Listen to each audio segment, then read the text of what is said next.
자, 오늘 뉴스는 정말 묘하게 얽혀 있습니다. 트럼프의 발언 한마디에 시장이 흔들리고 리플 CEO는 정부 규제에 일침을 날렸고 SEC 위원장은 토큰화를 핵심 과제로 선언했습니다. 그리고 그 와중에 한 유명 유튜버는 코인 폭락으로 430억 원을 잃은 채 발견됐습니다. 이 모든 게 지금 코인 시장의 방향을 바꾸는 신호일지도 모릅니다. 하루 1분 가장 빠른 코인 뉴스 코인속보TV입니다. 첫 번째 뉴스입니다. 도널드 트럼프 전 미국 대통령이 한국과의 무역 합의 일환으로 3,500억 달러 규모의 선물형 투자를 하겠다라는 발언을 했습니다. 그런데 이게 정식 합의가 아니라 트럼프식 발언이었던 거예요. 아직 서명도 없고 절차도 없고 미비한 상태. 이 발언 때문에 뉴욕 증시는 혼란에 빠졌습니다. 진짜인가? 아니면 또 정치용 발언인가? 시장은 하루 만에 널뛰기 했고 은행주, 반도체주, 그리고 달러 인덱스가 모두 흔들렸습니다. 코인 시장 역시 순간적으로 변동성이 커졌습니다. 트럼프가 한마디 하면 글로벌 자금이 안전자산으로 이동하는 트럼프 리스크가 아직도 유효했다는 걸 보여준 겁니다. 다음 뉴스입니다. 오늘 새벽 리플 CEO 브래드 갈링하우스가 이런 말을 했습니다. 가상자산 기업도 전통 금융기관과 동일한 법을 지킨다면 동일한 혜택을 받아야 한다. 간단히 말하면 똑같이 세금 내고 규제받는데 왜 차별하냐는 겁니다. 이 발언은 미국 SEC 위원장의 입장과 맞물립니다.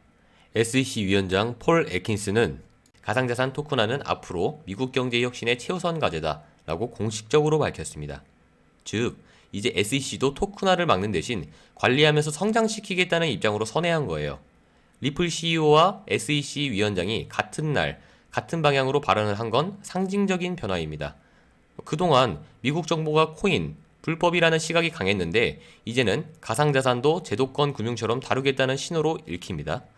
코인 시장 입장에서는 엄청난 전환점이에요. 특히 리플, 이더리움, 솔라나 등 기간 친화적인 프로젝트들이 장기적으로 수혜를 받을 가능성이 큽니다. 그런데 이 와중에 미국 연방정부는 3주째 셧다운 위기에 빠졌습니다. 상원이 예산안을 9번이나 부결했어요. 공화당과 민주당이 싸우느라 정부가 멈춰버린 겁니다.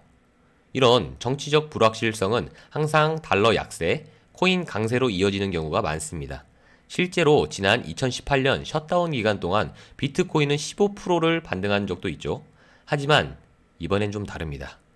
글로벌 투자 심리가 위축이 돼 있어서 코인 시장도 예전처럼 달러 약세, 상승, 공식이 통하지 않을 수도 있습니다. 지금 상황은 리스크 회피 모드, 즉 시장 전체가 불확실한 돈, 피하려는 단계입니다. 마지막 뉴스는 조금 충격적입니다. 유명 암호화폐 유튜버 콘스탄틴 갈리치가 최근 코인 폭락으로 430억 원의 손실을 입고 사망한 채 발견됐습니다. 그의 투자금 일부는 팔로워 자금이었던 것으로 알려졌어요. 사건의 발단은 트럼프 중국 관련 발언으로 코인 시장이 하루 만에 급락하면서 생겼습니다. 이 사건은 단순한 개인의 비극을 넘어 코인 시장의 위험성과 심리적 압박을 상징적으로 보여줍니다. 특히 레버리지, 즉 빚으로 코인 투자하는 사람들이 얼마나 취약한지를 다시 한번 일깨워줍니다. 파월이 돈을 풀든 SEC가 규제를 완화하든 결국 시장은 리스크 관리가 안 되면 생존할 수 없다는 사실. 이게 오늘 뉴스의 진짜 메시지일지도 모릅니다. 오늘 정리해볼까요? 트럼프의 발언으로 세계 시장은 혼란, 리플과 SEC는 제도권 편입 신호, 미국 정부는 예산 부결로 셧다운 위기, 유튜버 사망 소식은 투자 심리의 경고. 지금 시장은 혼돈 속 균형점을 찾는 중입니다. 돈이 다시 풀릴 수도 있고 제도권 편입이 진행될 수도 있지만 투자자들은 여전히 불안합니다. 결국 중요한 건 속도보다 생존이에요.